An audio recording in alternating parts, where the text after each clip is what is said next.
Welcome to Choose Views with Richard Chew. Get ready to dive into a world of insightful conversations and thought-provoking discussions. As progressives, our job is to have an all-inclusive, full-on assault with all of our players. A show that will focus on moving our political, social, economic, gender, and cultural conversation forward. And all of our players means all of our players. It's Choose Views. And now, here's your host, Richard Chew. Good Tuesday morning, progressives, and welcome to the March 25th, 2025 edition of Choose Views. 773-763-9278, Facebook Live, TuneIn Radio, YouTube, iHeartRadio, and of course, email me at richard@wcpt820.com.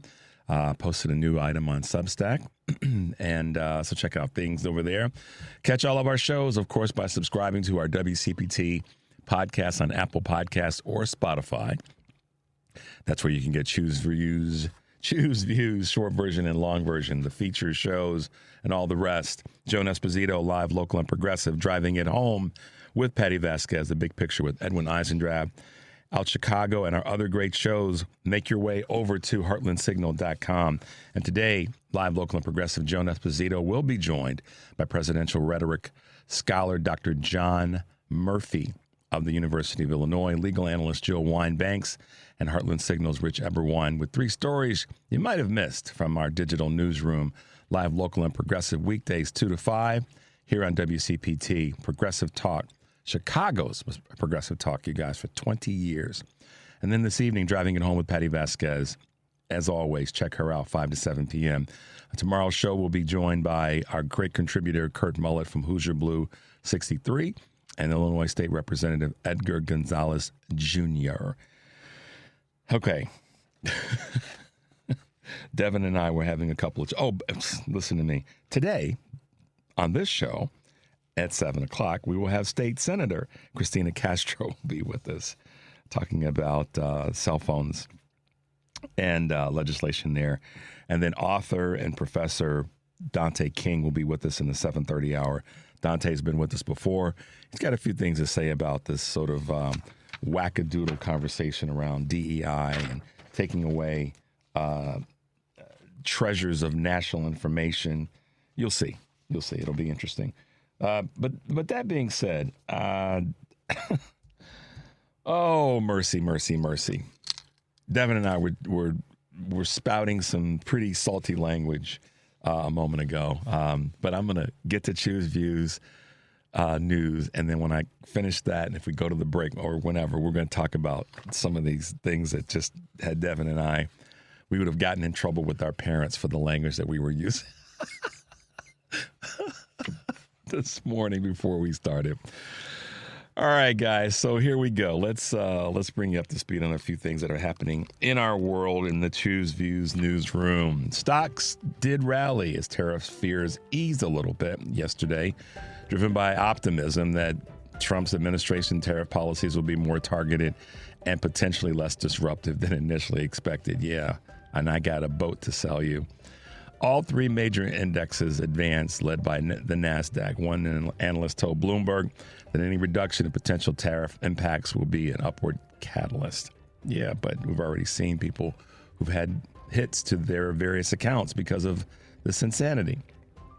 Anyhow, manufacturing slumps, unfortunately, as these costs do spike. A key measure of U.S. manufacturing slumped this month already, pressured by higher materials cost stemming from the tariffs.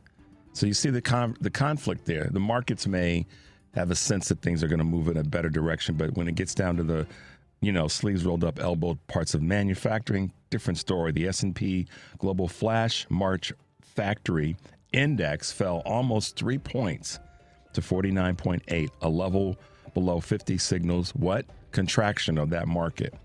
S&P chief economist cited a sharp rise in cost as suppliers pass tariff prices and hikes onto U.S. companies.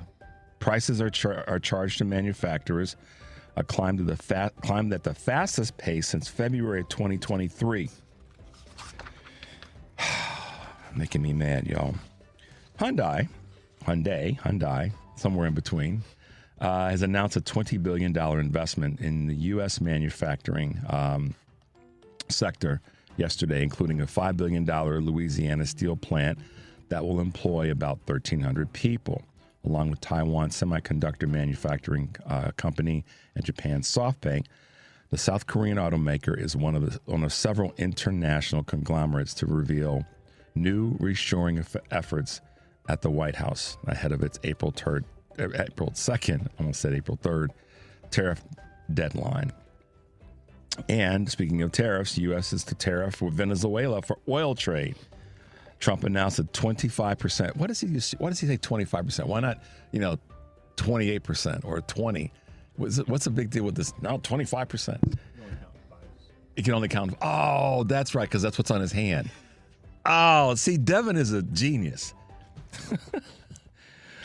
25% tariffs on U.S. imports from those countries that buy oil and gas from Venezuela. Isn't that insane? Punishing countries, I should say. In a post on his social media platform, Trump said that the levy would take effect on April 2nd. The president has said that Venezuela sends members of the Tren de Aragua gang to the United States, which has designated that group as a foreign terrorist organization. We're going to talk about that a little bit.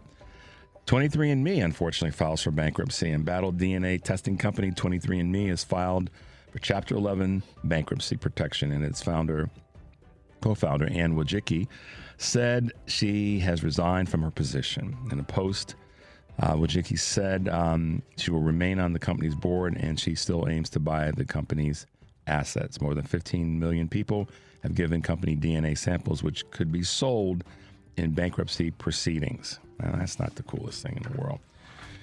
All right, guys, there you go. Some of the things that are happening over at the Choose Views newsroom. All right, so what were Devin and I talking about with our salty mouths before we go to this break? And when we come back, we'll talk about it a little bit more. You just got to come right out of the gate and say this. How is it that Devin and I were having a private conversation about different things, and then we didn't know anybody to know about it? No, we don't want those guys to know about it. So we better not, absolutely better not, let them in on our little surprise that we're putting together for people. So it would probably be a really good idea that Devin and I took all the measures possible to make absolutely certain that if we were planning this surprise, whether it be a good surprise like a birthday or a subversive surprise like we're, going to do something we shouldn't do. Under all circumstances, if we, between the two of us, said, this is between you and me, dude, don't tell Eric, don't tell Lady B, don't tell Joan, don't tell Patty, that we were going to plan a surprise or something for, let's just say, for Stephanie Miller and Tom Hartman. I'm just pulling this together from the hip as Devin and I were sort of chatting about. If we were going to involve those people, but we were having a surprise for Tom Hartman and Stephanie Miller because they were coming to Chicago.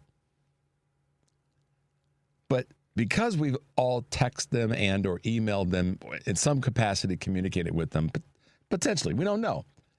We want to make absolutely certain that they weren't on the text chain about the surprise that we had for them when they came to Chicago for, let's just say, the 20th anniversary. And I'm kind of making this up as we go along to make the point. It's on me and Devin to make absolutely certain that only Joan, Patty, Lady B, and Henry get the text. It's our responsibility. They put us in the position to make sure that Stephanie and Tom don't know about the surprise when they come into the 20th anniversary.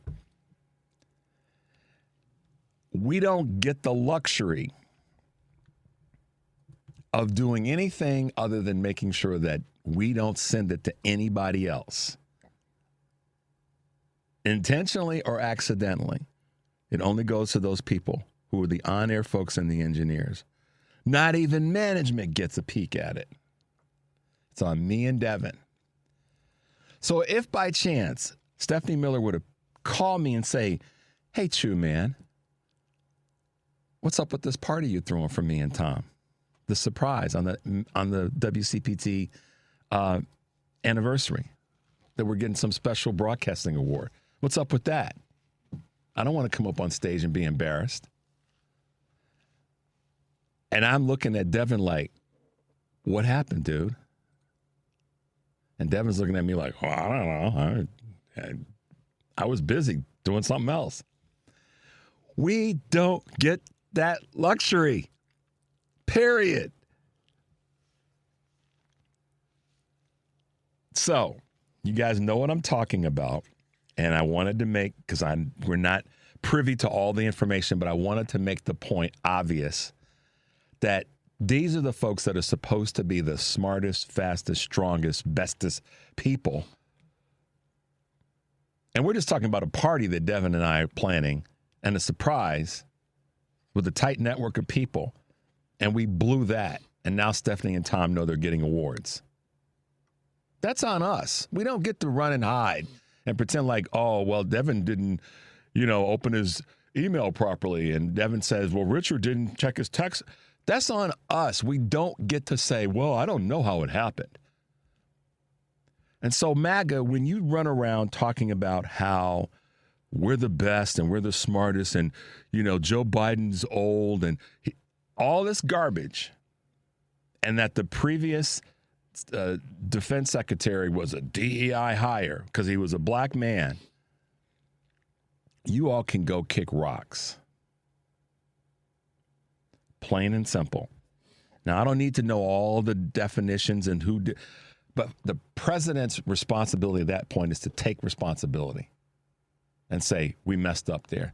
Think of how much more powerful that would have been if he had said, look, we messed up there. We dropped the ball and we'll do better. But no, MAGA, y'all elected that. That's what you elected.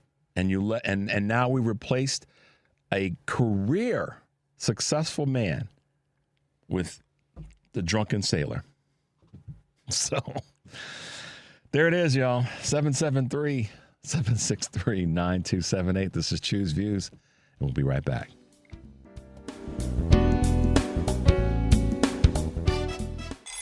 Good morning. You're waking up with Richard Chew. Good morning. Good morning. Good morning. We're live and ready to hear from you. Text or call us now at 773-763-9278. Same number. Simple as that. Let's get the conversation going on WCPT 820, Chicago's Progressive Talk. Hey, Progressives, welcome back to Choose Views. We're going to be hitting you with some clips, and we definitely want to take your calls because I want to hear your thoughts on this just absolute stupidity.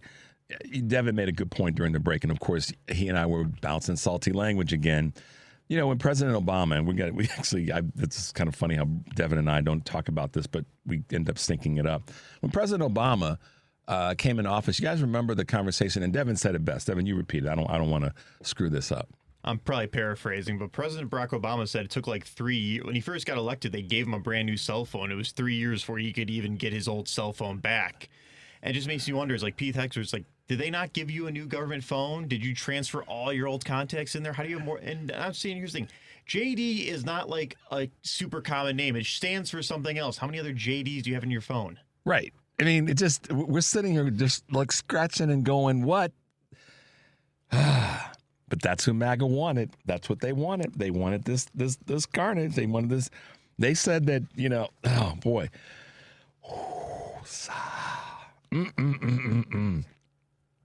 And then we have the Attorney General. Pam, I'm so bondy. Miss Crockett better watch herself. The important issues. Right. Devin said let's focus on the important issues. I mean, Dev, Representative Crockett better watch herself. And now she's worried. Now Bondi's running around talking about if you post pictures of Elon Musk when he was with less full hair, not quite bald, that it's an act of domestic terrorism? I mean, listen, y'all, Hegseth and Bondi must be sipping from the same sippy cup. They must be. Slobbering on each other and all that. They must be. Because I'm like, Pam Bondi, girlfriend, you should focus on, like Devin just said, things that matter. Let the House do their thing. They're going to throw stones at each other. They're going to throw rocks and other things at each other. Let them go do that. Rather than kissing Elon's behind. Oh, don't talk about what I wanted my boyfriend. So, to that end, we've got some clips we're going to drop on you guys this morning. Let's start off with our good friend, the former President Barack Obama, on what he said about unnecessary cuts to our federal programs and what it would probably cause. Let's go with that, Devin. In order for us to be competitive, we're going to have to make some smart choices right now. Cutting our education budget, that's not a smart choice. That will not help us compete with China. Cutting our investments in research and technology, that's not a smart choice. That will not help us compete with China. Bringing down our deficit by adding $7 trillion of tax cuts and military spending that our military is not asking for, before we even get to the debt that we currently have, that is not going to make us more competitive. Those are the kinds of choices that the American people face right now. Having a tax code that rewards companies that are shipping jobs overseas instead of companies that are investing here in the United States, that will not make us more competitive. And the one thing that I'm absolutely clear about is that after a decade in which we saw drift, jobs being shipped overseas, nobody championing American workers and American businesses, we've now begun to make some real progress. What we can't do is go back to the same policies that got us into such difficulty in the first place. And that's why we have to move forward and not go back. There it is. That was President Obama and the 2012 election and the debate with Mitt Romney, when you saw them sitting at the table. And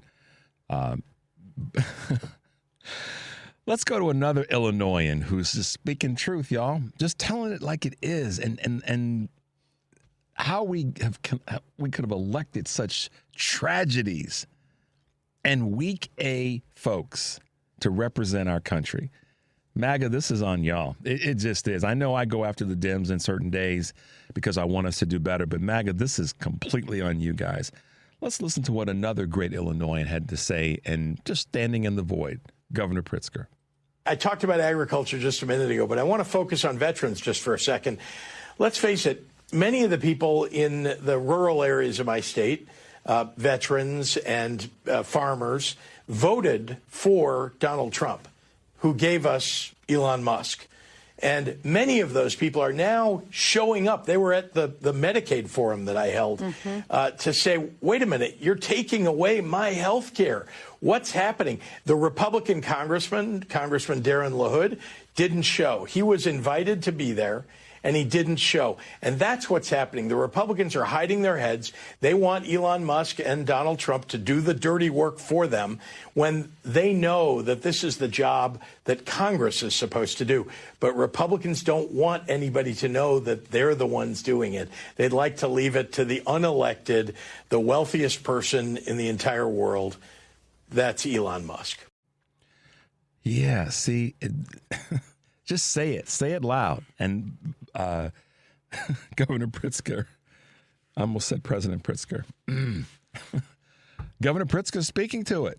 You know, LaHood didn't show up. He trash talked, but he didn't show up. So what do Dems have to do? They got to roll into Republican districts unapologetically right now.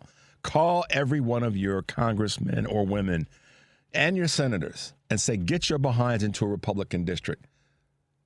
If you don't, right now, it's almost like you could say to our Democratic members of the House and our Democratic members of the Senate, and even some state legislators in your state, call them up and say, I don't give a darn about legislation right now, not literally.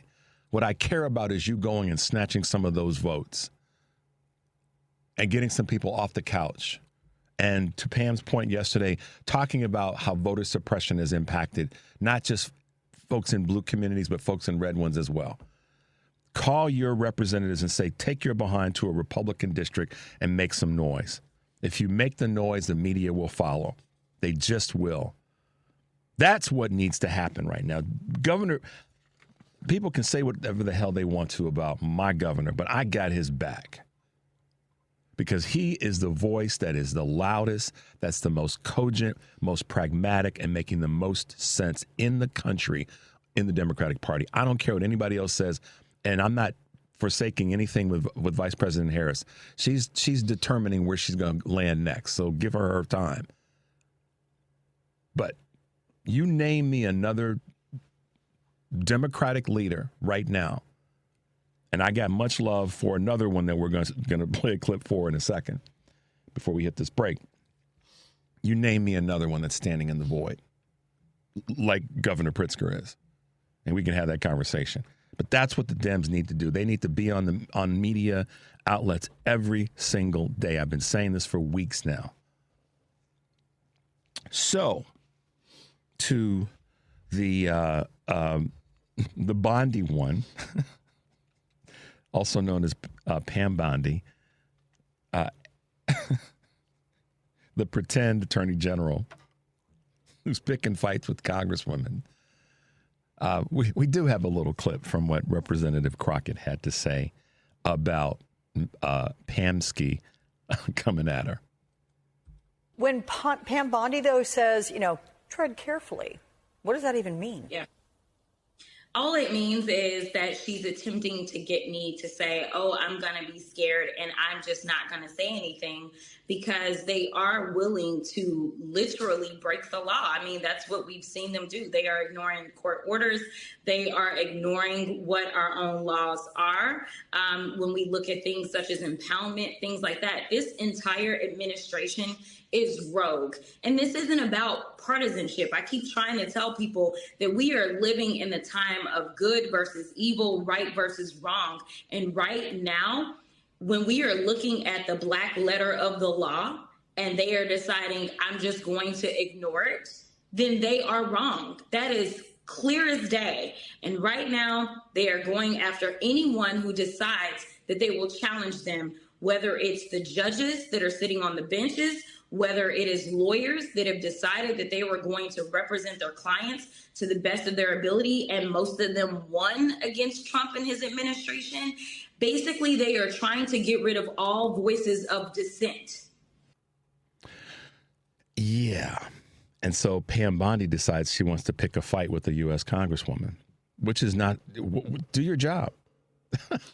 Stop threatening people for posting online. Because if that's going to be your, see, this is where people sometimes forget about the power of the lower, not just courts, but the power of legislatures on a state level as well as a federal level. They have power to do things when elected officials step out of line. Or in this case, when people who are appointed to a position in the federal government step out of line. And Representative Crockett didn't use those words because I think she was probably being somewhat cagey, which she is. As much as she is a flamethrower, she's very cagey. This is what people forget. They think that I'm just going to say it. They think that she just brings bravado, good bravado. But no, she's also very cagey. People forget she's also an attorney. So she understands the law on a lot of levels. So that fear that she puts in people isn't just because of what she says, but she understands the law well enough to back up when she makes a statement. And she's very cagey with what she says about what people say to and about her. So there you go. 3 folks, 2 from Illinois, by the way, and 2 of color. Oh, they must be DEIs. And 1 that's Jewish. Oh, my God. Standing in the void, doing the work. Y'all know Governor Pritzker's Jewish. Barack Obama and Representative Crockett are folks of color. People like to say it. No, they're black. And mixed and all those other wonderful things that we all are as a community. But they're standing in the void. And I'm proud that 2 of those folks are from the good state of Illinois. And we'll give Representative Crockett some love, even though she's from Texas. But they're doing the work, guys. That's what matters. They're speaking out about what they spoke out in terms of President Obama's debate points that he made. But it still holds true today, 12 years later. They're almost 13 years later. Still holds true. You cut like this, you cut into the muscle, you cause problems. Any good surgeon will tell you that. You don't want to cut into the muscle. And these folks are not good surgeons. And they're certainly not stewards of our largesse. Devin, let's take a quick break, my man. 773-763-9278. This is Choose Views, and we'll be right back. Good morning. You're waking up with Richard Chew. It's what I want to hear. All the time. We're live and ready to hear from you. Text or call us now at 773-763-9278. Same number. Simple as that. Let's get the conversation going on WCPT 820. Chicago's Progressive Talk. We are back, Progressives. May 3rd, tickets are on sale. Tickets are sold out. My goodness. Oh, man, y'all can't come now. Tickets are now sold out for our May 3rd anniversary broadcast. Wow. At Max and Benny's Restaurant, Deli, and Bakery in Northbrook. But we hope you'll tune in that day to hear Hal Sparks, me, that guy named Richard Chew, Scott Duff, Joan Esposito. We'll be broadcasting live 11 a.m. to 3 p.m. with some special guests. And be sure to visit, guess what, theheartlandsignal.com/anniversary to see all of the photos we've been adding to the page. They'll go way back to 2005. And speaking of Heartland Signal, make your way over, obviously, for the great articles that we have there, just to give you a taste of a few that you might want to check out. Former Minnesota State Senator Justin Einhorn was part of that prostitution sting that led to an arrest of 9 men. You'll have to read the article. I don't want to spoil it for you. But oh my goodness. But this is the party of, family values? That's what they try to call themselves, Devin. Another one, Ohio GOP advances efforts to weaken child labor laws. The Republican-controlled Ohio legislature is advancing an effort to allow 14 and 15-year-olds to work until 9 p.m. on school nights. I thought that they should be at home studying, being home. Listen, Devin, they're going to make me curse today. What 14 and 15-year-old do you know that should be out working really on any night, but certainly on a school night? I don't know a 14 and 15-year-old. We want to cause more havoc for our youth. I thought we cared about the reason I wanted to read these two is because the Republican Party always puts out there about family values. Well, first of all, a Republican gets caught in a sting with 9 other men that weren't drag queens, by the way. A prostitution sting. Family values, okay. And then y'all want to make our children, and I say our children because I don't have any children, but 14 and 15-year-olds mean something to me.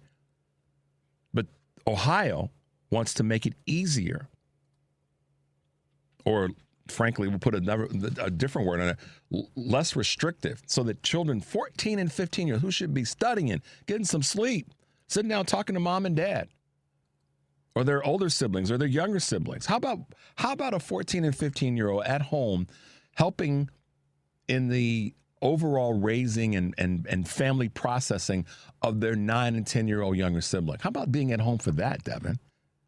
This is crazy. That's your Republican Party, though. Make your way over to Heartland Signal. You can read the article in more in depth there.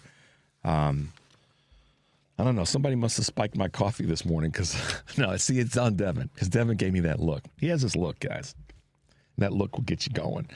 It's just craziness.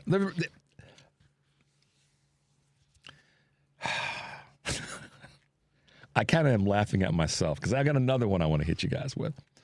I don't often watch the news. I catch certain things. I plug into certain things during the day because I want to get an idea of what's happening, who's saying what. But I don't sit and just, watch for hours. But yesterday I knew that the Republicans were going to be in front of a judge to talk about, and the Democrats, not so much Republican Democrats, but the case of this appeal with regard to the deportation hearings was going to be in front of a judge. So I wanted to plug in a little bit to that. And there's a lot that I can say, and I'm going to just try to keep this as simple as I can. If you can find information on this, find clips, you should do it because it's worth the listen. It's quite a bit of time you'd have to put into it. But here's what I will just present to you. Judge Patricia Millett is a sitting judge in this particular appeal regarding the deportations that took place two Saturdays ago with the so-called gang group that they were, shaving their heads and bent over and those you'll know the story. This guy named Drew Ensign, I think that's the correct pronunciation. It looks like Ensign, but I think it's Ensign. He's a Deputy Assistant Attorney General, probably Pam's buddy that likes to try to pick on Congresswomen. At the deportations hearing, this is what was it was fascinating to me, and I knew it became fascinating when I started talking to the television. So what am I talking about, for those of you who didn't catch this? On a number of occasions, Devin, she asked him very specific questions. Devin, what color is your hoodie? And Devin's answer would be, it's blue. This guy was answering the questions, and I'm simplifying this for the purpose of making the point. He kept sort of not avoiding the questions, but he kept answering the questions in a way that said that he didn't hear the judge. Like, that's not the question. I didn't ask you what color your T-shirt is, Devin. I asked you what color your hoodie is. And so he was in this sort of kind of Trump way, deflecting from answering the question by answering another question. And on a number of occasions, she just kept coming back. That's not the question that I'm asking you. So, and it was a little bit of word salad because this is what happened. She was, from the very beginning, she was giving him the space to kind of present his case, answer the questions, talk through some things. She knows how sometimes the attorneys have got so much in front of them that they've got to keep it in order. She got that. I could tell by listening to her cadence that she understood that. She was giving him room. But then after a number of occasions on different topics, she would ask a question that he would answer something else. She just, her window of niceness was shortening. And on a number of occasions, she caught him not lying, but not only not answering the question, but not remembering that earlier in this hearing, he said something that was true to what actually happened, but he referenced it the wrong way in his next point. Now, I know, y'all, this is getting into the weeds, so I'm going to keep this as tight as I can, because the point I want to make is this. There's 2 points, actually. She kept saying to him that she wasn't questioning him as the attorney representing the administration or anybody else on the statute itself as it relates to the Wars Act. She was questioning the implementation of the statute being unlawful. And he couldn't answer that question. He couldn't respond other than to say, when she would state that this is based on statute, the improper use of it, he would say, I disagree with you, Your Honor. But she kept coming back to say, it's not the statute, it's the implementation. And what I finally made as an assessment of this is these folks just aren't ready. And she finally had to kind of drill down on him and let him know, you're not getting it. What is your case really about? And it says, this is the second point.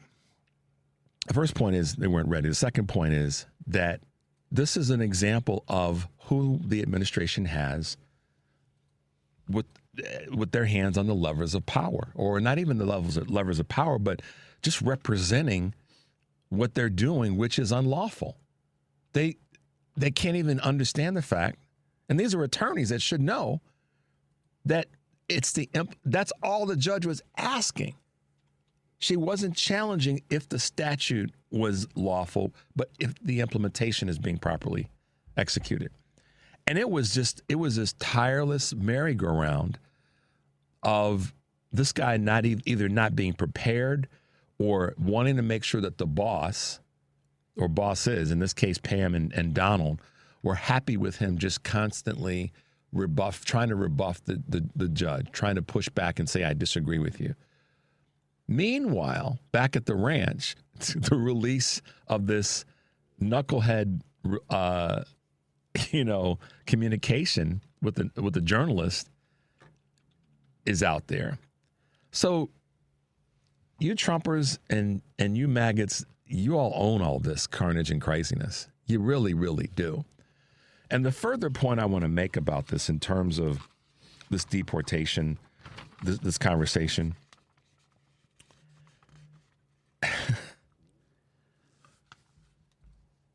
we're spending, people don't know this, Devin, we're spending a lot of money deporting people that may not necessarily have gotten due process.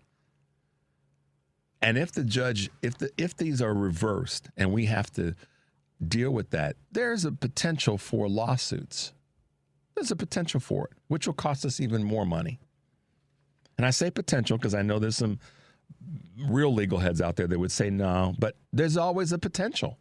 So to that end, this group of fools, craven fools, who are all about DOGE and reducing costs and efficiencies and all that, are actually costing us more money because of their reckless behavior and their, frankly, ignorant behavior or arrogant behavior, or a little bit of both. And I also want to know, you're talking about getting gangs out of the country. What about the Russian gangs? I don't see any raids taking place in, down in southern Florida or with Bravka in Los Angeles or in Brighton Beach or other areas where we know there's been intel for a number of years of Russian gangs in the United States of America. I don't see any raids going on there. If you want to get gangs out of the country, or quote unquote European gangs, or folks that have ancestry in Europe that are part of gangs now in the United States that don't look like the folks coming from the southern border, I don't see those folks being rounded up. So what is this really all about? And then you send these incompetent knuckleheads in front of a judge that tried to give them an opportunity, and they couldn't even deliver there. So I'm just MAGA, GOP in general, you all own this. And then you get into the conversation about what Governor Pritzker talked about as it relates to, farmers and veterans, unfortunately, who voted for this that are now being harmed directly. You all voted for this. And as much as I can get after the Democratic leadership and Dems in general about not showing up and not fighting hard enough, at the end of the day, those 78 million that said, yeah, I want the dude that's 34-time convicted felon. You should have voted against, and stop, like yesterday when we were talking with our guest, needing to always have to vote for. In this case, voting against was the right call, and y'all blew it. Yep, you did. So, time for another break. The number is 773-763-9278. This is Choose Views, and we'll be right back.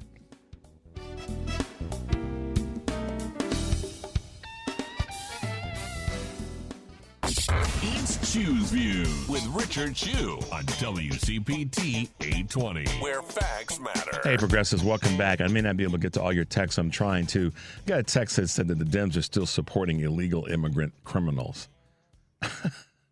And the Republicans are still supporting illegal European criminals. I mean, come on. This is crazy. I mean, wake up, folks. And I respect and love all you guys that send me text messages, but give me a break in that garbage. The Dems aren't supporting illegal criminals.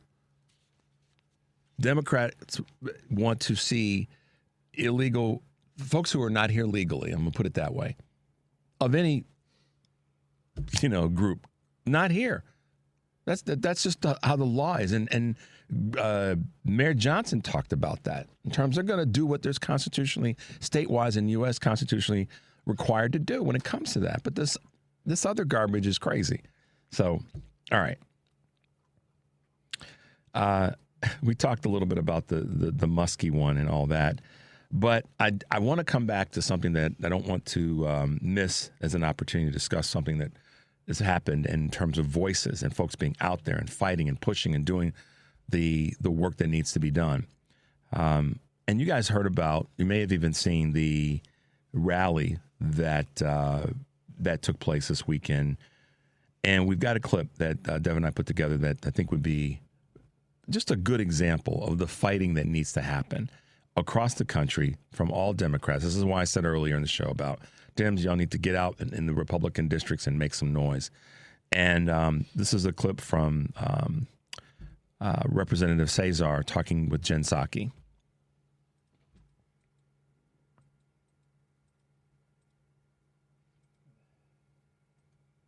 Joining me now is Democratic Congressman Greg Casar of Texas. He's the chair of the Progressive Caucus, and he was with Bernie Sanders and AOC at that rally in Tucson just yesterday.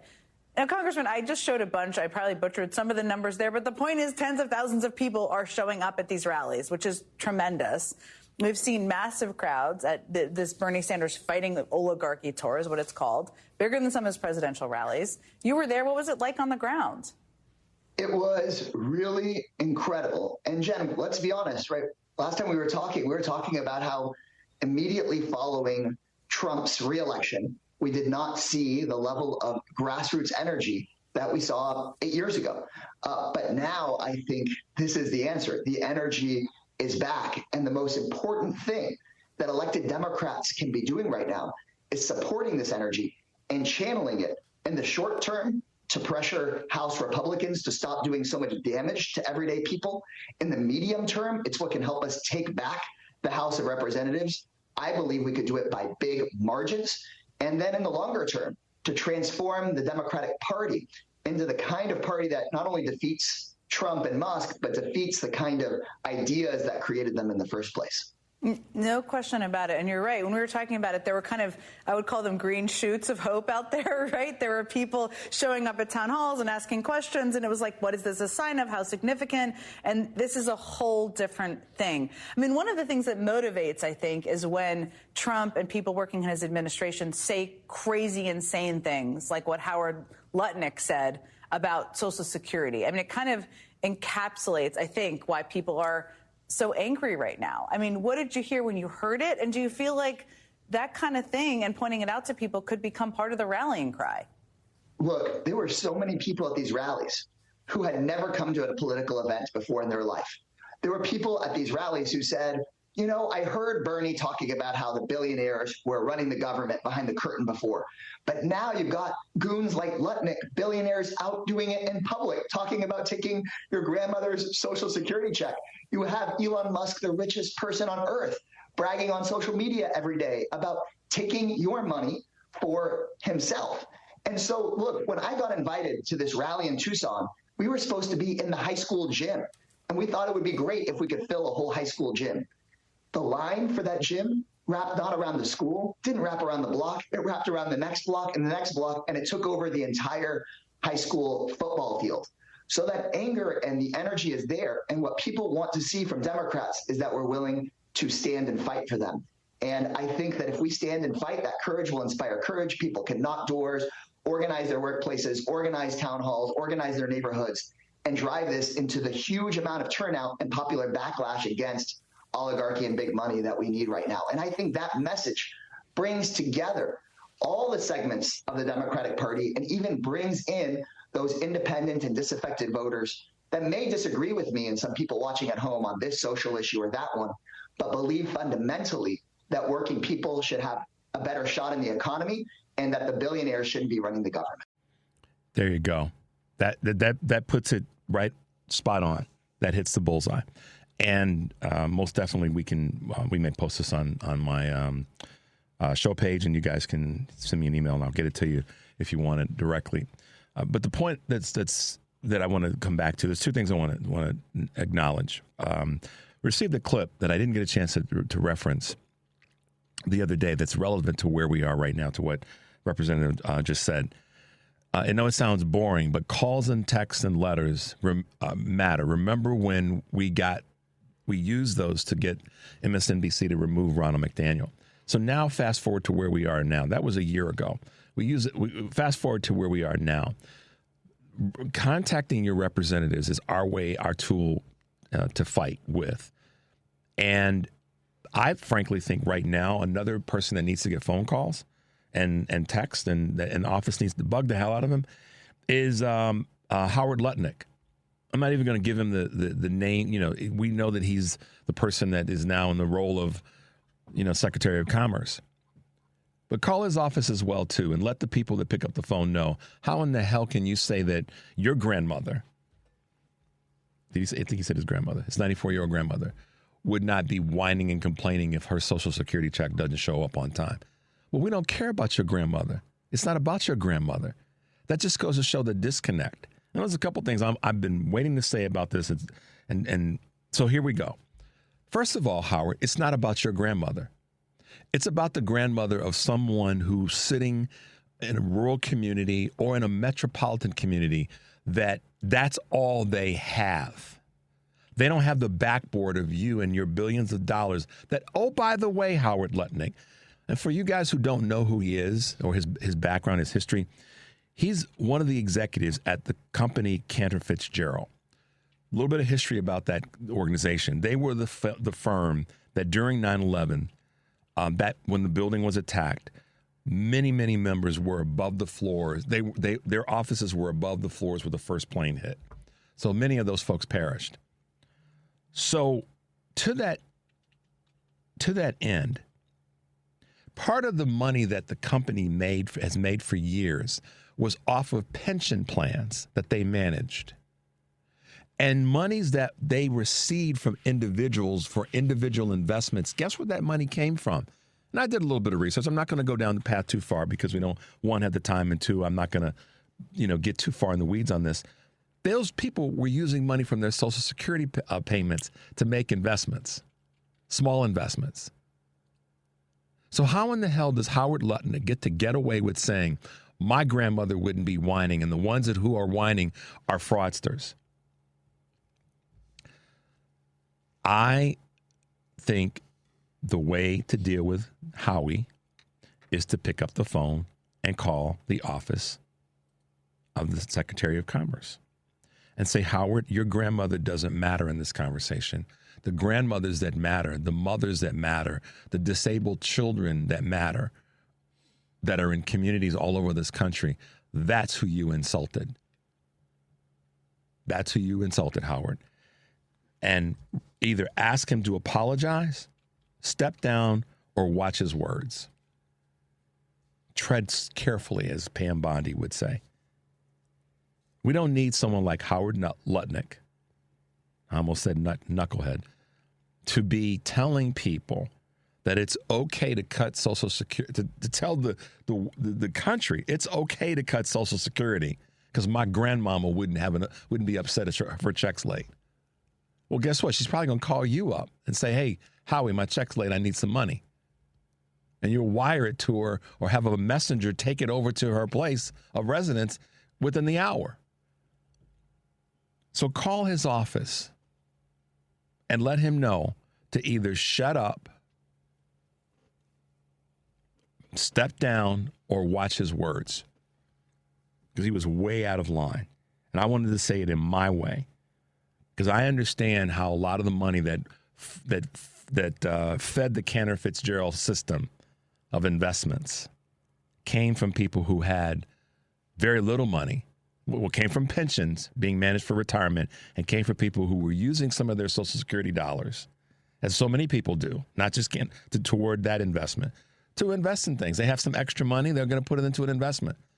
Exact dollars, I don't know, I don't care. What I'm saying is, Howard, watch your words. And folks across the country, call the Secretary of Commerce's office and say, straighten up and fly right, dude. We don't care about your grandmother. We care about the grandmothers, the moms, and the children who may be on disability and receiving Social Security payments. But MAGA, that's who y'all elected. That's who you all elected. So, when we come back from our break, we're going to be talking with one of our local legislators here in Illinois, State Senator Christina Castro will be with us. But for now, we're going to take a quick break. 773-763-9278. This is Choose Views, and we'll be right back.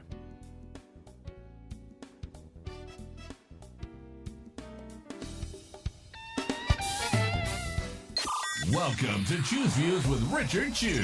Get ready to dive into a world of insightful conversations and thought-provoking discussions. As progressives, our job is to have an all-inclusive, full-on assault with all of our players. A show that will focus on moving our political, social, economic, gender, and cultural conversation forward. And all of our players means all of our players. It's Choose Views. And now, here's your host, Richard Chu. Hey, progressives, welcome back to Choose Views, 773-763-9278. Before we went to the break, I was talking about the just inappropriate comments from Howard Lutnick, and I referred to his grandmother, and I was incorrect there. It's his mother-in-law. But as Devin, so clean up on aisle 7.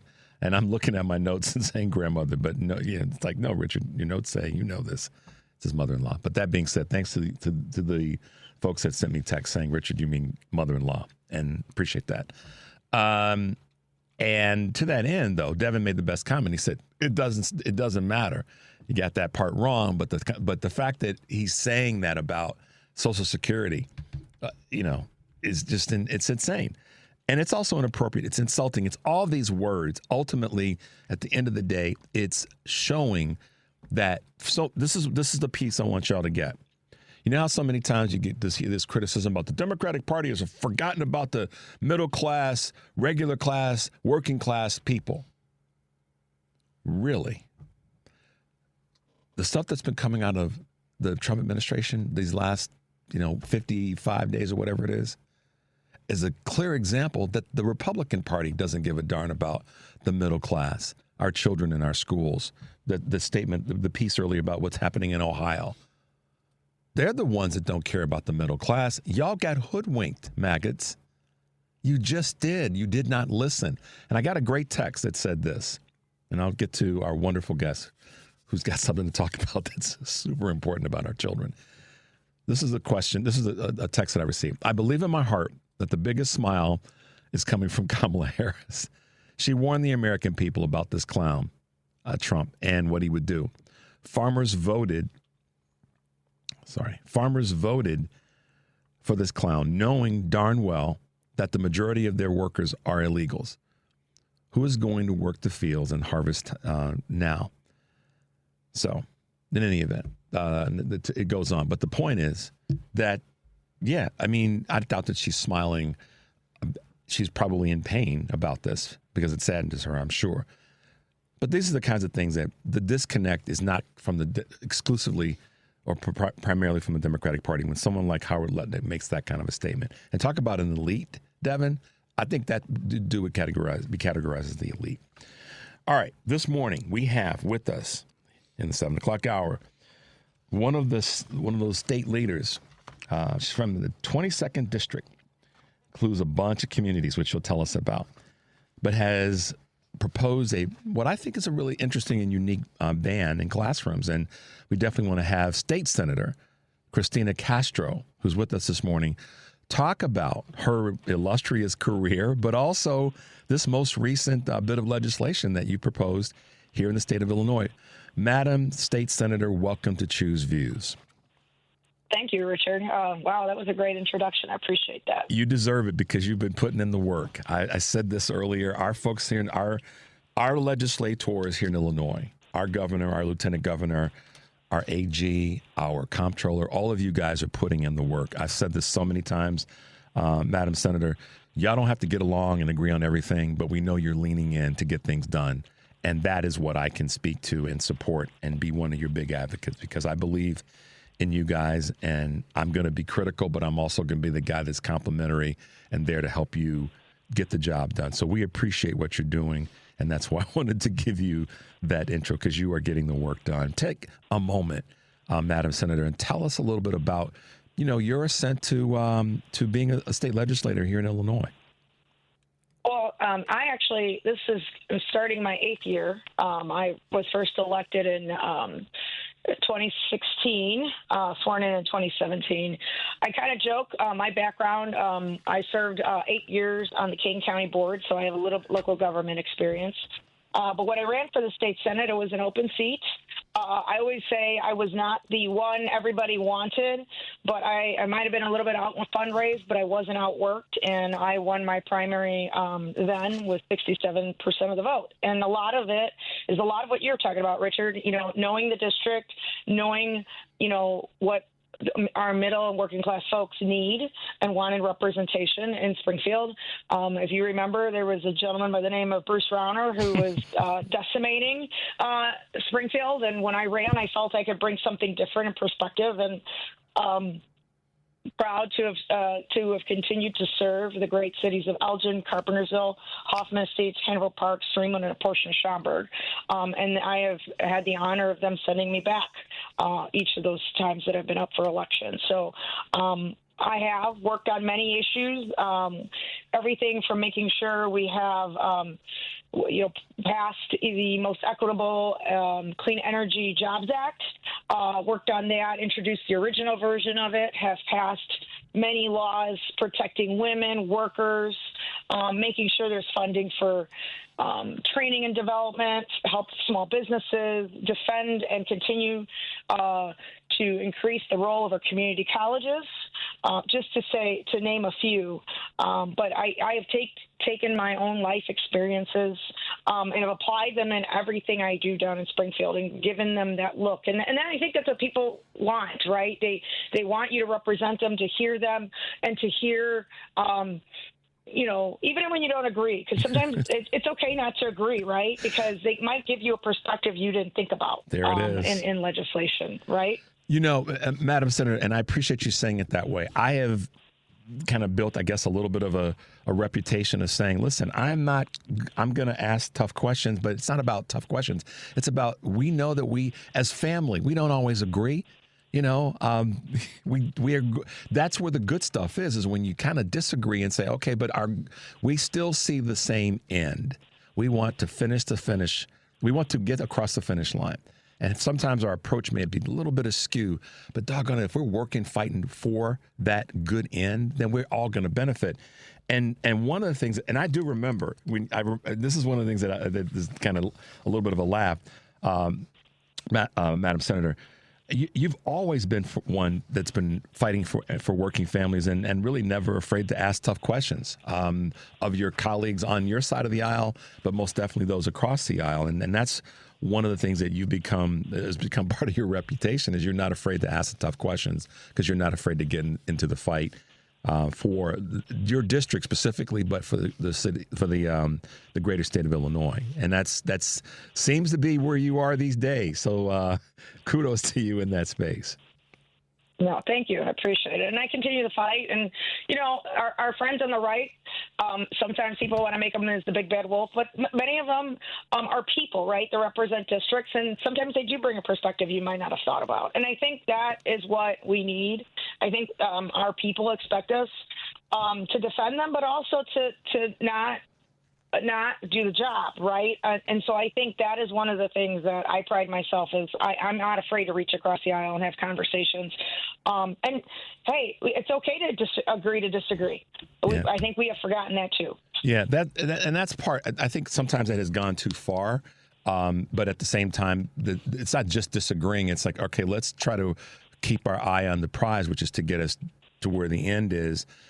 And oftentimes we do a better job of that, I would say, as Democratic legislators and progressive liberal Democrats. But so let's talk about a bit of legislation that you have recently been at the tip of the spear on when it comes to this proposed ban on cell phones in Illinois classrooms.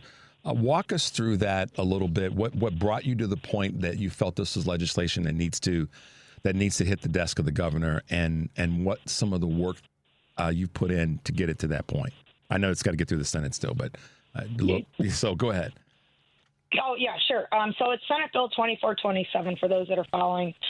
It's banning cell phones during classroom instruction. This is something that I had been working on and researching since last summer, and a lot of it was I sit on the National Council of State Legislators, and I had been noticing other colleagues from across the states had been looking into or had been introducing legislation.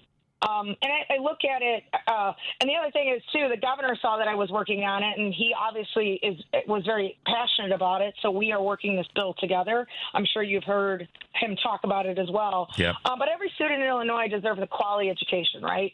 Parents, teachers, and child development experts agree personal cell phone uses are getting in the way of distracting from student learning, right? Multiple teachers in my district and across the state have reached out, even school districts, and asking us to take decisive action to reduce this inappropriate and distracting use. And I know there's like a little bit of controversy, but almost 3/4 of high school teachers polled by Pew has said cell phone distraction is a major problem in their classes. And so one of the things that we started to work on in this bill is kind of setting the floor and not the ceiling on school districts putting a policy in place when it comes to cell phone use in the classroom.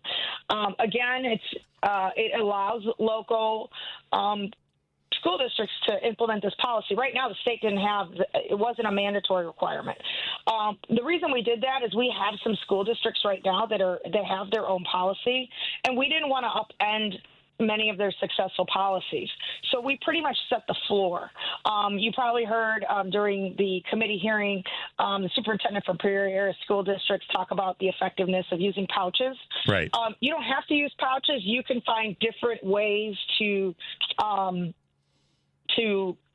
limit the use of cell phones in schools. Some schools may decide at the elementary level, some school districts may not want the elementary school level to have access to that and saying they ban that. We wanted to give some flexibility, but we did have some initiative direction with some exemptions. Obviously, if they have an IEP plan, a 504 plan, there's also exceptions for students with disabilities, exceptions for English language learners, and emergency situations. Again, we leave it up to the district to fine-tune that model. So that's why our bill is the floor, not the ceiling. So the floor, if I can maybe put this in, I guess, layperson's understanding, this is just to create a foundation that says we understand what the teachers are saying, that it's a distraction, no matter how we put it. And let's also make sure that we acknowledge the fact that there are going to be situations where a device may be required by a student if they have a medical issue or something of that nature. We get that. But the floor is, if I'm understanding this correctly, is designed to say we hear the teachers, we hear the administrators, and we understand that it's a distraction. Now let's create some reasonable guardrails so that at the end of the day, the most important thing happens when all of our children walk into a classroom, and that is that they get educated, and that the distraction from them getting educated is removed at that time. So let's talk about that, because I remember, I can't remember who said it, but it may have been you, so I apologize. You were talking about when you're working, sometimes if you get a text in the middle of working on something, it's a distraction. And how a child can have that happen, and their ability to come back to what they were to the lesson, the classroom isn't as adept as a grown person. Help us out with how you process that. I don't want to take away your words. So, no, I think you're right. I actually said that in committee. One of the things is, like, as legislators, we all have our cell phones. All of us do, right? All of us are creatures of habit. And as soon as we see a text, a notification, what do? We glance over and start looking at our phone. We get distracted. We may be in the middle of a conversation, and then we stop, right? This happens. If it happens to adults, it happens to kids and students, right? For students, it's even worse, right? You have, the more dealing with mental health issues and cyberbullying, right? And so that can create anxiety and panic in students when they know this stuff's going on and they start looking at it, and then they distract from it and they try to respond to it, and so on and so forth. By limiting the cell phone use, it allows the student to focus in on their teacher, on their classroom studies, and fully devote their attention to whatever their lesson plan is. Now, I will say the cell phone bill ban excludes anything that's been issued by a school district or school, as far as, iPad for learning and learning devices, a laptop. That's excluded out of that, but it's dealing with, wireless devices that are not issued by the school. But I think one of the things, like some folks get a little paranoid, but 13 states currently have laws, executive orders, or state education department policies requiring restricting student use on cell phones. And Florida was the first state to do it in 2023. So this is a bipartisan issue, right? This is not a left issue, a right issue. This is an issue that was supported unanimously out of committee because it's the right thing to do, right? To help kids focus in on their schooling when they're in the classroom. Because the goal is, and I like what you said about this is not a left or right issue. Now, sometimes when it comes to legislation, and this is the part where people don't understand, an issue is necessarily left or right. It's an issue about all of us or all of our children.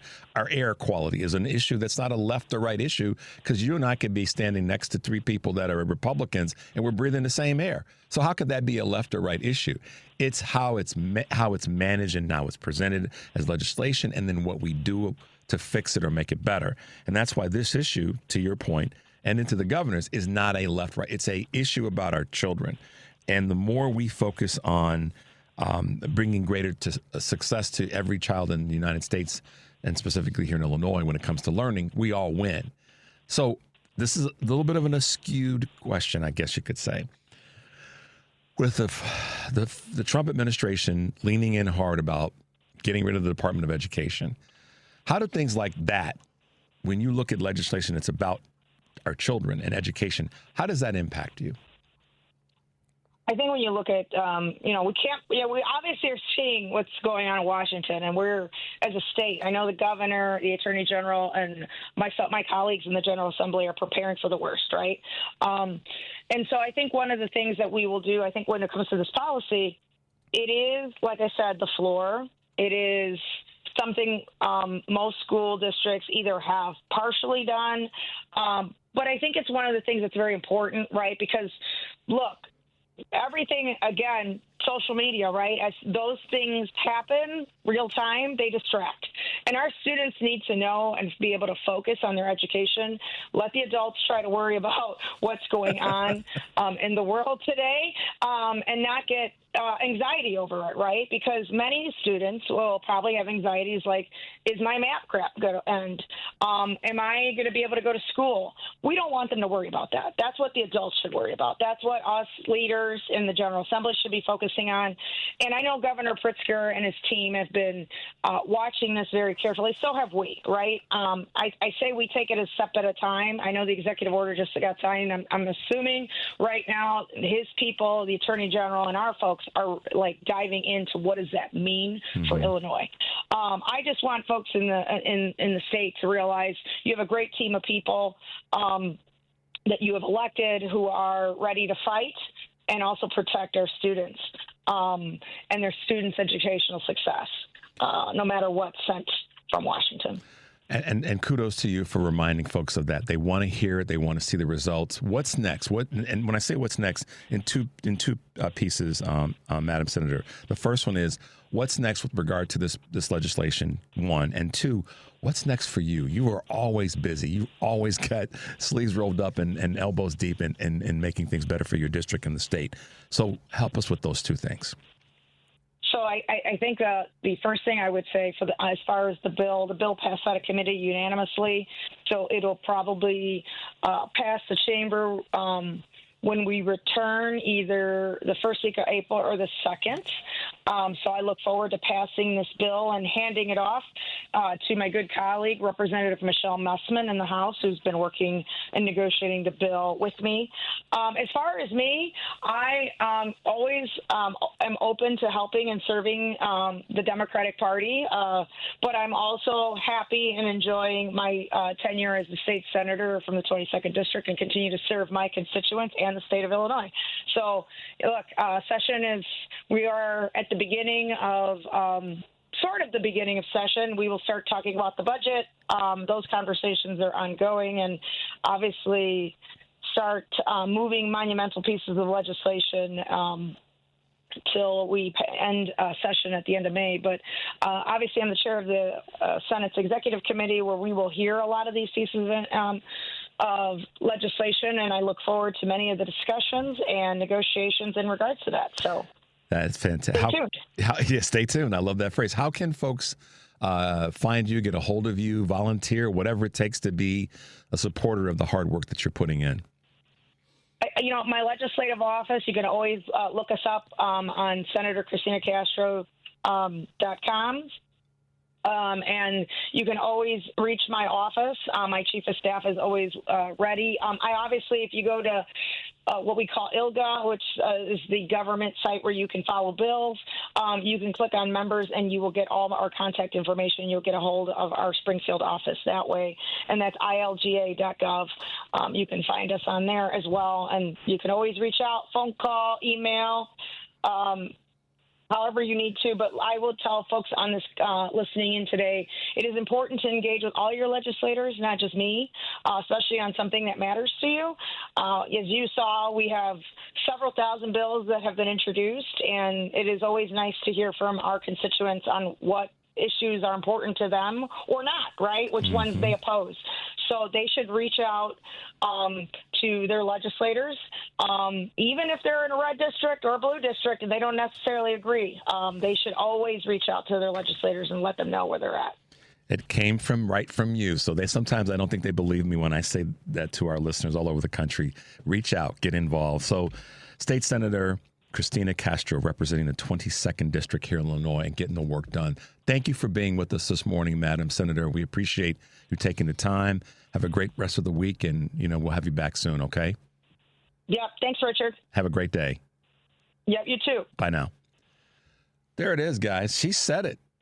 If you don't believe me, she said it. Reach out. Contact your legislators here in Illinois, certainly, and then on a federal level. It may not be an issue that you follow, but it's one that if it's important generally, then reach out. She's telling you to reach out, and that's what we need to hear from more of our representatives, that they are willing to listen, and they want people to reach out, and they want people to participate in this process. So there you go, guys. All right, we're going to take a little bit of a break now. We have another wonderful guest joining us at 7:30 hour. So let's see. Yeah, music's playing. That means shut up, Richard. 773-763-9278. This is Choose Views, and we'll be right back. It's Choose Views with Richard Chew on WCPT 820, Chicago's Progressive Talk. Hey, Progressives, welcome back to Choose Views, 773-763-9278. Always great to have a state representative on. And the broader conversation around this is someone like, when I say representative, I mean someone that's on a part of our state legislature. State Senator Cristina Castro spoke to it very clearly. She's in the fight, and she knows that reaching across the aisle is going to be sometimes necessary, and sometimes it's not. But the point is, a couple points. One, this is a representation of how our state is fighting. And from the top down, our state's fighting. And I know other states are too, so don't get me wrong. I'm not saying other states are not fighting. That are blue states, or folks that are in red districts in a blue state, or vice versa, that are in blue districts in a red state. The point she made, which is very, very clear, we all have to be in this fight. And she, welcomes the phone calls and the texts and the emails to her offices to get involved. And I've been saying this, and we're going to continue to say it because we know it works. And I go back to what text I received earlier about how it worked with getting Ronna McDaniel off MSNBC, and how it's working now with folks contacting and showing up at town halls, and the list goes on. So this is what representation, good representation, can look like. And this is why I'm proud to have folks like that on our show, because they speak to it, and we want to continue to push them. As I said, criticizing and complimenting at the same time gets stuff done, because then we know what we're doing and what we need to be doing. Another person that's in the fight, that's been with us before and has no worries about speaking his mind and putting it to text in terms of the books that he's written and the work that he's done. I respectfully call him Dr. King, but it's professor and human resources management consultant and author, Professor Dante King. Good morning, Dante. Welcome to Choose Views. Good morning. Thank you for having me back. I knew I'd make you laugh. See, I caught you. I knew I'd make you giggle a little bit there. It's good to hear your voice, man. I'm glad you are doing well. I presume you're doing well. I'll make that assumption. But thank you for being with us this morning. And we always love having you on the show because of the fact that you are one of those other voices that speaks to, you speak to the things that a lot of folks don't want to talk about, candidly. They don't want to raise their head or their hand and say, yeah, we need to lean into this. We need to talk about it.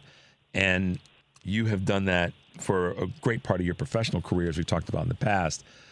But some recent things that have happened on a federal level have really kind of got you more than frustrated, and specifically in terms of the for lack of better words, the slashes, the cuts, the just disruption is the word that I'll call it, when it comes to some of these things that have taken place around the word DEI, and more specifically how the federal government, with Trump's executive orders, is ending certain programs, but not more importantly, as importantly, just the attempt to go after the great history of so many Americans that are of color, are black, or other, quote unquote, minority groups, if you will.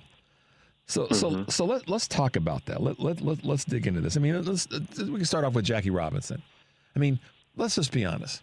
Who in this country doesn't understand the impact of Jackie Robinson, not just on blacks in baseball and blacks in sports, but as it relates to the country's move to be the great country that it so aspirationally wants to be? And correct me if I'm wrong, did Jackie Robinson have he was more of a centrist politically in his career. He leaned left and right depending on what he thought was right politically. But at the end of the day, he fought for things that made sense for all Americans. Mm-hmm. So, go ahead. I'm sorry. Well, no, I hear what you're saying. I appreciate how you're leading into this discussion. So Jackie Robinson was one of the people. I believe Medgar Evers was one of the profiles that they erased from the website. And I think we have to deal with this in terms that are very concrete and also candid. The contributions of non-white people in this country have never been valued. I mean, we can start with the institution of slavery and the monies that are owed to people who helped to create this country's gross domestic product. So, like, reparations are still due, and that will never happen, I don't believe. But the contributions of black and brown people have never been valued in this country, and that is what these white men know. And so when we hear about, for example, most of the employees being let go, or half of the employees being let go from the Department of Education because they're now streamlining that department and are headed to closing it. But most of the people who remain employed at that department right now today are white men. When we hear about these types of moves and then Trump's executive orders around, making sure that white people are not discriminated against, we have to understand that this government has always been in favor of promoting a pro-white agenda in every way. And I've talked about that on your show before, starting with the Naturalization Act of 1790, which established that whiteness was the predicate for citizenship, which meant that was then the main value system.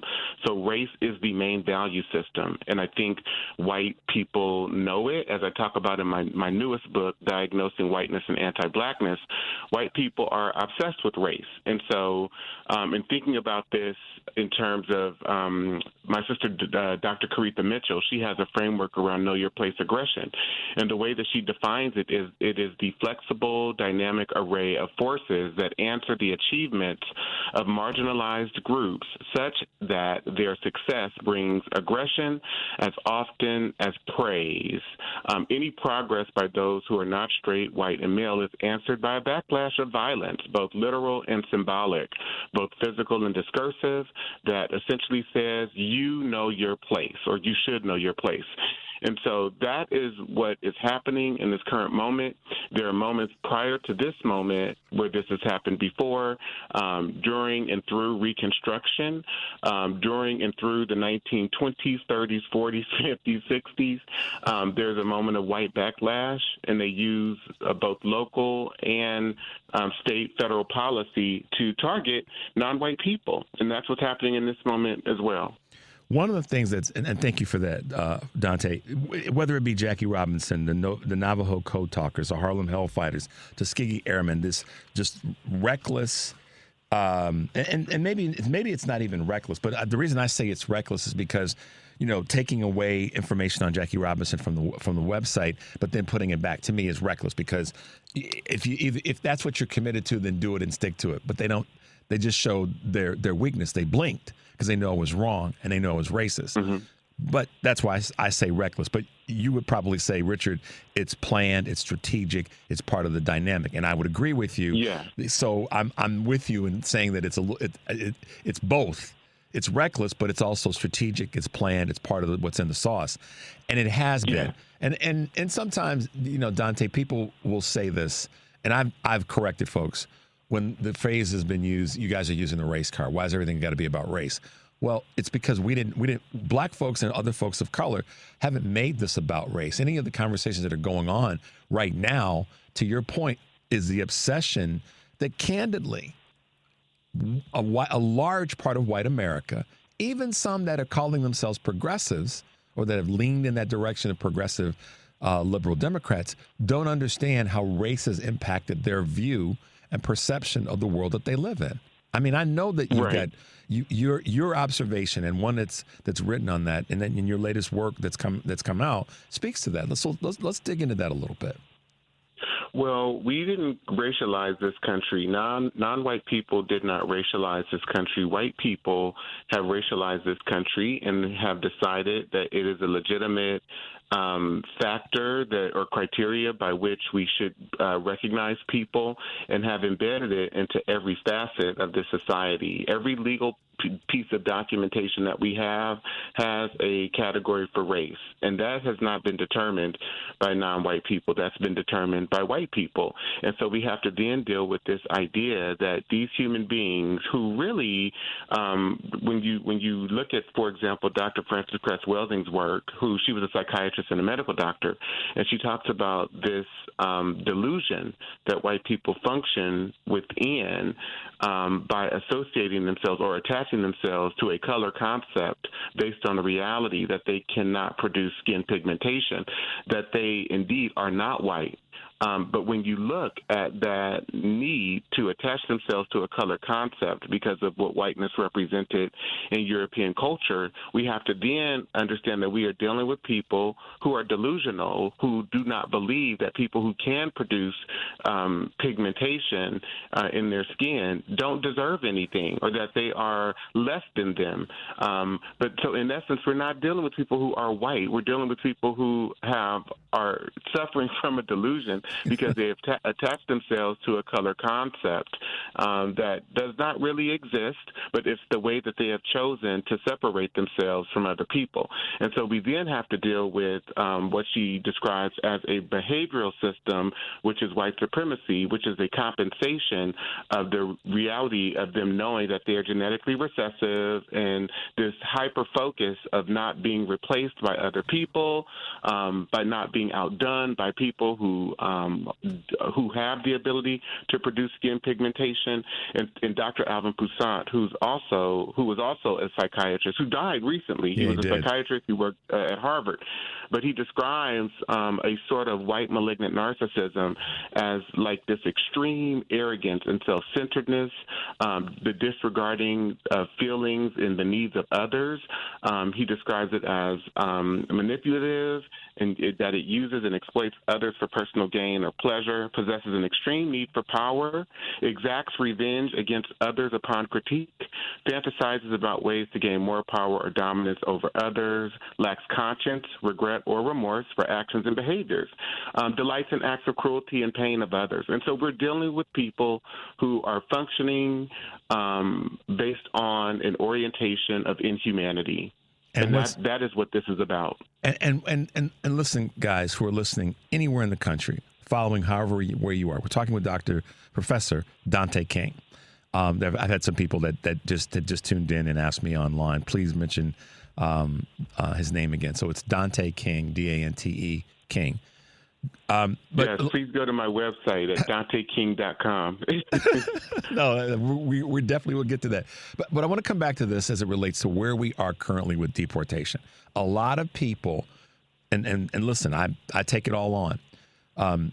We talk about race, I believe, here in a unique way because I associate it and attach it, race and racism and sexism, to a particular group of people, to your point, that feel as though that their whiteness gives them privilege over others. And when that gets put out there, people get a little itchy in the collar, because typically, as the phrase goes, when someone is called out, they holler. I had to clean that up a little bit because I didn't want to say something that would have been disrespectful to our wonderful pets. But the point I'm making, you know what I was going to say. The point that I want to make in this is that in the conversation around deportation, what I'm not seeing are people being deported out of this country who are not here legally at this point because their visa status from the country in Europe that they hail from has expired. That means that they're here illegal. Now, have they done something illegal, like rob a store or commit a felony or some other heinous crime? Maybe not. But they're still here by definition of what the whiteness of the Trump administration wants to put on people illegally. Mm-hmm. So that just goes to show America, this has nothing to do with the illegality or not from a federal level. It has to do with deporting people that don't look like the quote unquote mainstream white male American in this country. That's the truth, y'all. Absolutely. And it also has to do with the reality that the birth rate of white babies and children in this country has declined significantly. And you also had a large swath of the white population who was affected by the pandemic, the COVID-19 pandemic. Or even prior to that, discussions in the early 2000s around, the traditionalists are driving out. Well, who were the traditionalists? They were mainly white immigrants who had come here, but also white citizens who were here as a result of migrating from Europe in the 19th century, in the early 20th century. And so there's been this decline and preoccupation with we need more white babies, which is why even now you have the President Donald Trump, espousing this idea that we can just make Canada the 51st state. Why? Because Canada is predominantly white. And if we are able to just create more white citizens overnight, we can cure and solve this problem. But you are absolutely right. The goal is to get rid of black and brown people. It always has been. There are two books that I reference when we, for example, look back into the early 20th century at the Supreme Court ruling, Buck v. Bell, where they were saying that in that ruling they wanted to get rid of people who were unfit, undesirable, the defective, as they called them, and they had this plan to basically get rid of 15 million Americans. They wanted to do what Hitler did, essentially, in Germany. And the books are race traits and tendencies of the American Negro, and then also the passing of the Great Race by Madison Grant. Both of those books talked about basically getting rid of non-white people through genocidal tactics, essentially creating laws and policies that would confine those certain groups, black people, to ghettos and keep medical care away from them. And they espoused essentially that within 100 years, by roughly the early 2000s, that if black people were put in ghettos and disallowed access to opportunity, disallowed access to resources, municipal resources, that they would be extinct by the early 2000s. Yeah. And I think that the plan has always been to follow that plan of action, that course of action, but they're using different strategies and methods to do it.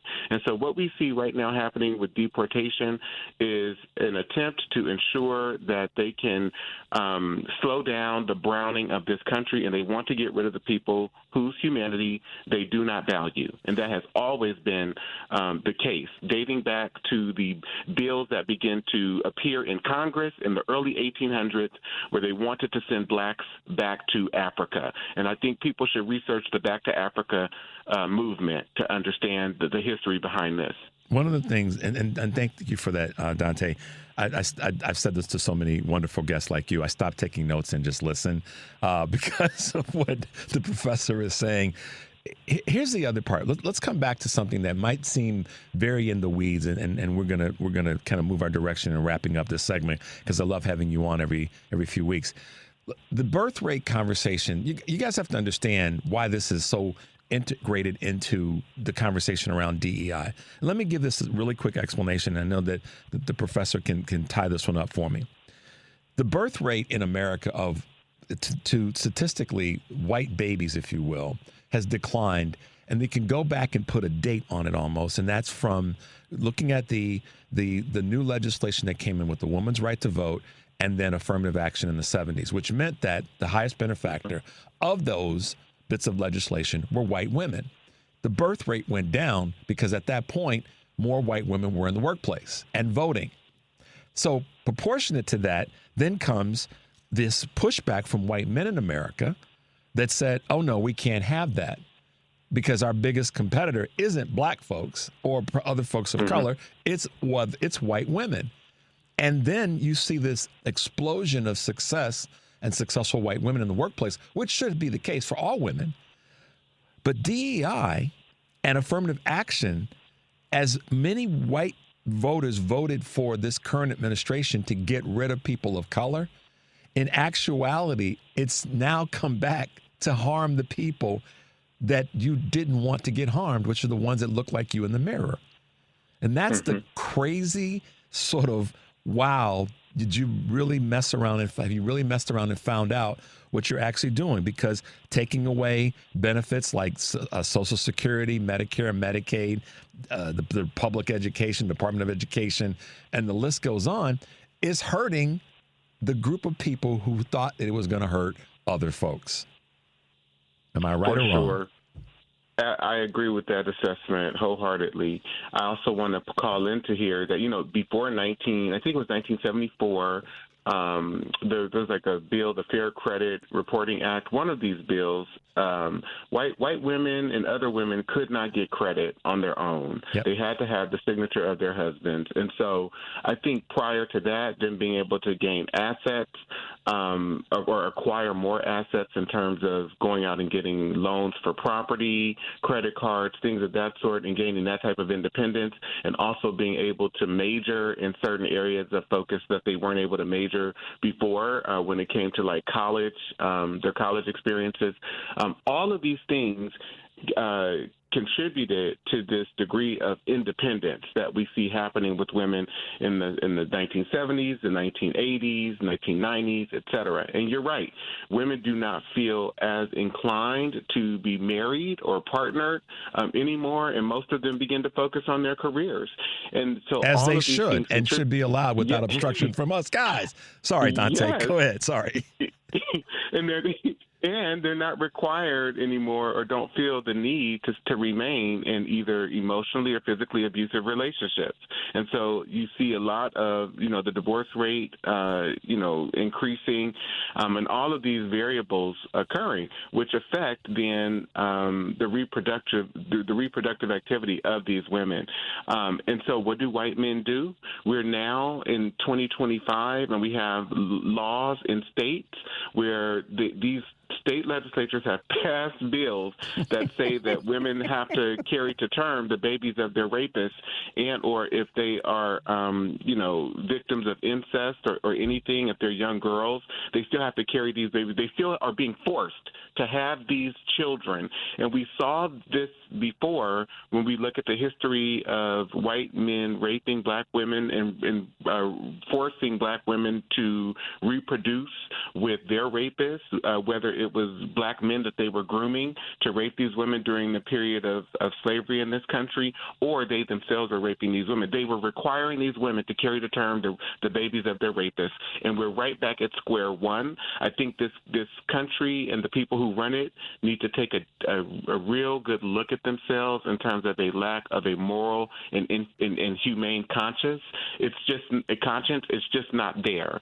And I am disgusted by what I see happening in this country. My spirit and my heart is very aggrieved by it, and I just don't know where this is headed. It is causing me great despair and grief, and I know many others who feel the same. Yeah, Dante, and listen, man, I'm going to say this to you as from one guy to another, but specifically from one black man to another. We live in a constant state of PTSD. And we're going to win this fight. We remember whose shoulders we stand on, and if they could fight through like they did, you and I sure as hell can fight through in the trouble that we see now and on the horizon. So one of the things that I think is our superpower is having these conversations and connecting with folks that know that this is truthful. And that's a power that we have that we can't let go of. And one of the things that I really appreciate about you is your willingness to dig into this and get into the weeds and get into the quote unquote the nerdy parts of it in a positive way. And that's your superpower. So don't let that go, man. I'm here to let you know that we have each other's back collectively as a community of all communities. And that's why I so oftentimes refer to my Caucasian brothers and sisters, my Asian brothers and sisters, my Muslim and Jewish and all the rest. We're in this fight together. We get to fight back. They don't get to take that away from us. We let them take it away from us, but they don't just take it away from us. And so, I appreciate your work, man. I appreciate your dedication and your enlightenment to these conversations and topics. So thanks for being with us again, Dante. I'm always honored to have you with us, and you get me riled up again, man. And I hate you for that because you get me riled up, man. Thank you, my friend. I truly appreciate it. If I can invite your guests just one more time to go to DanteKing.com. Please get the book. There's also a docuseries out that explores many of the themes in the book. So please support it too. And then I also offer classes on my website. Thank you. That's great. Dante, thanks for being with us, man. I appreciate you. Stay safe, and we will talk again in the next few weeks, okay? Thanks, my friend. Take care. Be well. Bye-bye. Bye-bye. Yeah, Dante digs in deep, guys. And this is part of the conversation, which is why I wanted to make sure that you guys understand the dotted lines. Part of the country elected the people that really are deficient and mediocre at best. Circling back to the beginning of the show, President Obama tried to tell us that Governor Pritzker is standing in the void right now. These are exceptional people, or you could say regular folks doing exceptional things. Representative Crockett is another one of those voices. And kudos to Bernie and AOC for being out there and saying, not this time. We're going to start fighting now. We're not going to wait till we get into the midterm cycle. And so I really ask you guys to do this work. I know it's not easy, but it's simple. And State Senator Christina Castro said it best. Get involved, make the phone calls, send us the emails. Let us know what your issues are. And whether it be on a state level, like what she does, or it be on a national level. And the national stuff is, she had her take, and I had to ask her the question, being one that's fighting for a bill that's going to hopefully better the educational environment for our children. I wanted to get her take on the national piece. And so I'm a big advocate of us fighting. And I know, like I said, it's not easy, but it is simple. And people like Dante, who are constantly in the fight, are an example of one of the things that comes from that fight, and that's your ability to put out work that other people can share, like I talk about on every show. So, guys, I appreciate you being with us today, and I know that I take you all over the map sometimes, but the primary goal, the target, that bullseye, is to move us forward. I'm committed to that with Choose Views, and we at WCPT are committed to that across the board. And we know that the fight is not an easy one, but it is a simple one.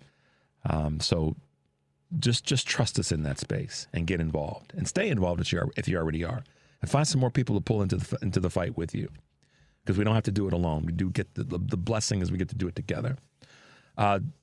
Tomorrow we'll have our good friend, you know who I'm talking about, that guy from the Hoosier State, Kurt Mullett from Hoosier Blue 63, and we'll also be talking with Representative Edgar Gonzalez Jr., talking a little bit about some of the things that are going on with gambling. So that'll be great to have. It'll be great to have both of them on our show. You have to stay tuned for who? Stephanie Miller's show, my radio sister on the West Coast. Tom Hartman's show, the professor of everything progressive. Make sure to tune in to Joan Today, live, local, and progressive. And Patty Vasquez, my bookend that's driving you home. This is Choose Views. Take a deep breath. We'll see you tomorrow. And make it count.